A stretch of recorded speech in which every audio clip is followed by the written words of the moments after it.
I have the most hilarious story that happened yesterday that I've been told would make my grandfather proud. So, let me tell you what happened. Um, this past week, I have been away at a summer camp. I've been helping staff it. I've been looking after a bunch of teenage girls, tweenage girls running around off in a campsite by the beach. And as you can see, I've got beach hair still. I haven't washed it, it's kind of crinkly. And this week, I've been, chasing a bunch of girls around. I've had about 8 girls in my cabin. I've had a couple of co cabin leaders, and our girls have also been paired up with a cabin of boys, and we were going around to all the different activities together. So we would go to archery, and we would go to the water slide, and we'd go to, water skiing, and we'd go to the beach, and we'd do drama and all these fun things together. And so for the last like 4 or 5 days, my group has been together with another group of boys, and just last night, as we were starting to wrap up, we had that final night to go.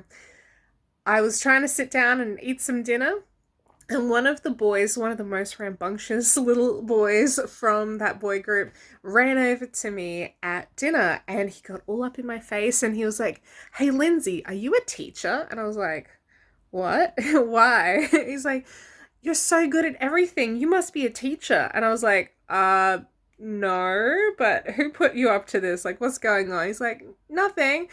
Anyway, I do you have a partner?" And I was like, "Why? Do you want to be my boyfriend?" He was like, "Ew, no, I don't want to be your boyfriend." Like, I was like, "Oh, okay, so who does then?" And he was like, "Nobody."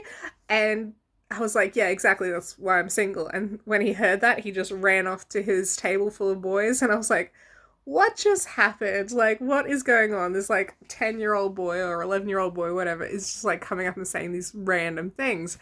But I know it's kind of like almost required at summer camp to have silly, fake relationship things go on between certain people. It's just par for the course with these types of summer camps sometimes. Anyway, I told a couple of my girlfriends who were also cabin leaders, like what had just happened. Like, that was so random. And as I was in the middle of telling them the story, about 5 minutes later, that same boy ran up to me again with a scrap of paper being ripped off the back of some sort of poster, and it had writing on it. And on the writing, it was basically a love letter to me. And it basically went along the lines of, "Oh, since we've been spending all this time together in our activity groups, my heart is growing bigger for you. Your wavy blonde hair makes me forget why I'm here at summer camp." And it was from one of the cabin leaders of that group of boys. And I was like, no way the cabin leader wrote this. Like, 100% it was one of the teenage boys in the group. And I asked the boy who gave it to me, like, who actually wrote this? He's like, no, no, it was the cabin leader. I was like, sure it was. Anyway, so I'm like, I can't wait to see what he thinks of this. And so I grabbed the piece of paper. I'm like, I'm going to go ask him if he knows about this. And I go outside, I find him on the basketball court surrounded by a bunch of boys. And I said to him, hey, I was waving the paper around the house. I was like, hey, do you know what your boys did? He's like, oh, no, I actually wrote that. And I was like, did you? Like, really? And he walked over to me, and we're just talking for a second, and then he gets down on one knee and, pretends to open a ring box and, ask me to marry him. And I'm just like standing there laughing because, like, for further context, I haven't actually had more than half a conversation with this guy that same afternoon. I had just been focusing on rounding up my girls at all times, making sure they weren't, hurting themselves or getting into fights or anything like that. And so I'd basically had one half a conversation sitting next to him that earlier that afternoon, and like there's just no interest, no attraction, nothing. Like, he's 8 years younger than me. And so when he gets down on one knee, it's just the most hilarious situation because this comes out of complete nowhere. And and I just know that this is the kind of silliness that sometimes happens at these summer camps. So I'm just rolling with it. I don't mind. So I look at him standing, like I'm standing, he's down on one knee with his, you know, imaginary ring box open. And I'm like, I accept. I do. I'll marry you. And we're surrounded by his cabin of boys and some of the other boy cabin leaders as well. And some of those boy cabin leaders were like, what? Like, just completely jaw dropped. And but I quickly said to him, like, how old are you? And he said, oh, I'm 22. I was like, nah, see, I'm too old for you. I'm 30. And he was like, oh man, oh, I guess I'll try again next year then. And I was like, okay, bye. So I'm starting to walk off, and he's walked back to his guy friends. And after a second, he calls out to me. He's like, no, no, I'm 32. I'm 32. I was like, uh-huh. Like, if you actually were, you might actually have a shot. Like, you might have a chance. And he was like, yes, I'll try again. I was like, okay, whatever. So I'm walking away, and I went and told the youth director about this, and I showed him the letter, and he was like, that's hilarious. Like, you need to write a letter back.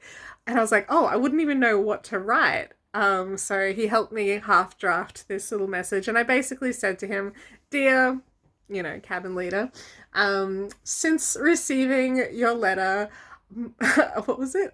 I haven't been able to think of anything else or whatever. Like, whenever I look to the sky, you were there. Meet me tonight under the stars. And so I gave it to one of the boys from his cabin. And I was staying with a group of people who, I'm filling in a bunch of people as they're walking past or whatever. And it's just becoming well known around the campsite in a short period of time. So I've got a group around me. They've half helped me put this letter together. I gave it to one of the boys, and he raced over to his cabin leader, and we're like looking around the corner, and we're watching as they're all trying to read my handwriting. And after a minute, they all like erupt into like, oh, what are we gonna do? Oh, it's like cheering, and it was just crazy. And after a minute, the little boy who'd originally come up to me, he came up and he whispered in my ear, he's like, do you actually like him? And I just kind of like shrugged just to kind of keep the mystery, keep it kind of going a little bit. And he kind of looked at me. He's like, what does that mean? And he ran back to the group with the cabin leader. And then a little bit of time passed, like not very long, because after dinner we had our evening worship program. And usually at the start of our evening worship programs, what we do is we have some icebreakers and then some songs, and we do like a video of what happened in the day. And so the video was playing when we arrived, and then it was time for the icebreakers. And so the hosts start asking everyone in the room, okay, stand up if you've done this week, if you've, stayed up too late, or if you've put a fork in a microwave or something, like if you've gone on a water slide, or all these different questions. And so everyone's like getting up and answering, like responding to the questions by standing. And as they get towards the end of the questions, they start asking some silly ones. And I was waiting for something to happen. I knew that there was something brewing, there was something in the air.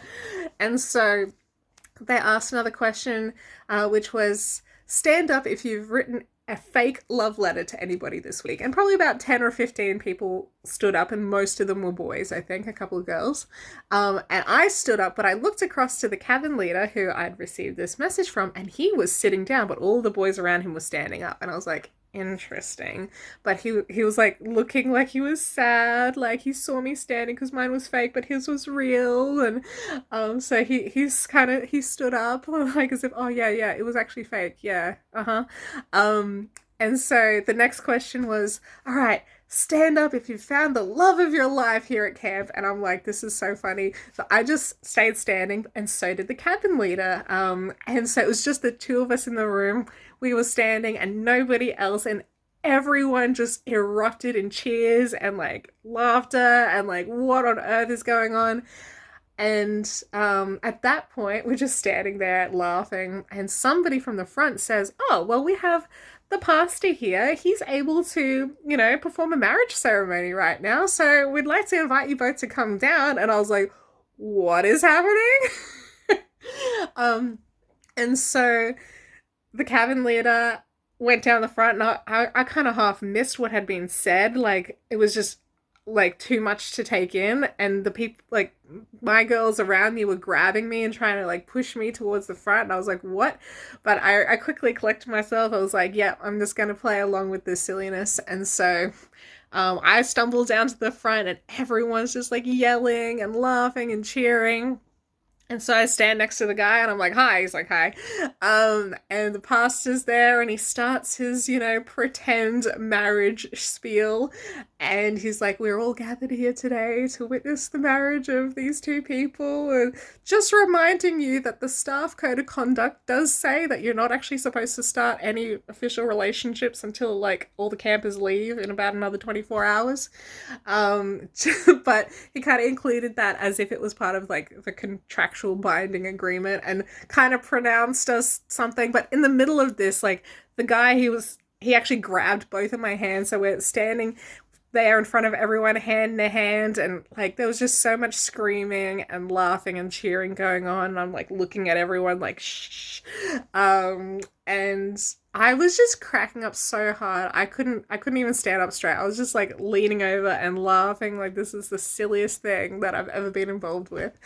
Um but I'm also like totally happy to be the center of attention, of silly attention, and so just totally cool to go along with it. And yeah, after a minute it was over. Like we were pronounced something, I don't know what, and we both went and sat down again, and it was just the funniest thing. And throughout the rest of the night, last night, I had various kids coming up to me, mostly my kids from my tent, my cabin, being like, oh, like, are you gonna really get married and all this stuff? And I was like, no, like, I literally met him 4 days ago and we've had one half a conversation.